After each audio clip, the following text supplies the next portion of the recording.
अर्कोसँगले passenger पुऱ्याएर चाहिँ तपाईँको शवगृहदेखि चाहिँ फर्किँदैछु। अनि म चाहिँ अहिले खाना खानुको लागि चाहिँ घरतिर जाँदैछु। अनि अब खाना खाने बेला पनि भयो होइन। खाना खाने बेला भन्दा पनि तपाईँको फेरि अब मेरो चाहिँ बिहानै अब नास्ता खाएर आउने बानी छ होइन। अनि नास्ता खाएर चाहिँ तपाईँको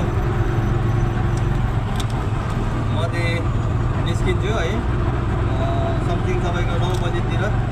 किन बिहानै पनि अब जाडोमा मान्छेहरू निस्किँदैन नि त। त्यो भएको कारणले चाहिँ म चाहिँ नानीहरूलाई स्कुल पुऱ्याएर चाहिँ अनि निस्किन्छु 9 बजे है। उनीहरूलाई बोर्डिङ पुऱ्याउँछु, 2 जनालाई, मेरो माइला छोरा र कान्छा छोरालाई। अनि म चाहिँ अर्कोसँगले ड्युटी निस्किन्छु। त्यही भएको कारण अहिले चाहिँ म चाहिँ 2 बजे है 2 बज्यो अहिले है 2 बज्यो। 2 बजे चाहिँ म चाहिँ अहिले खाना खान जाँदैछु। अनि किनभने पाक्नु त अघि नै पाकिसक्यो। अनि त्यही पनि म चाहिँ अलिक ढिलो नै खुवाइ हुन्छ किनभने कामले गर्दा पनि। अनि अब काम पनि हुन्छ नि त, त्यो भएको कारणले।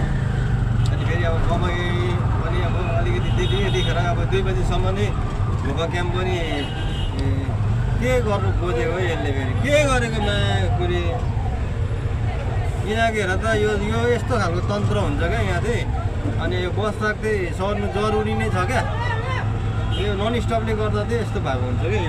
यो नन स्टप अब स्ट्यान्ड बस ट्रक अब सरेपछि चाहिँ जस यहाँको सबै भिडभाडको हल हुन्छ होइन। अब यहाँ यस्तो छ नि त, त्यो भएको कारणले चाहिँ अनि एकदम जाम भइदिन्छ क्या। बस ट्रक चाहिँ सर्नु जरुरी नै छ क्या यहाँ चाहिँ।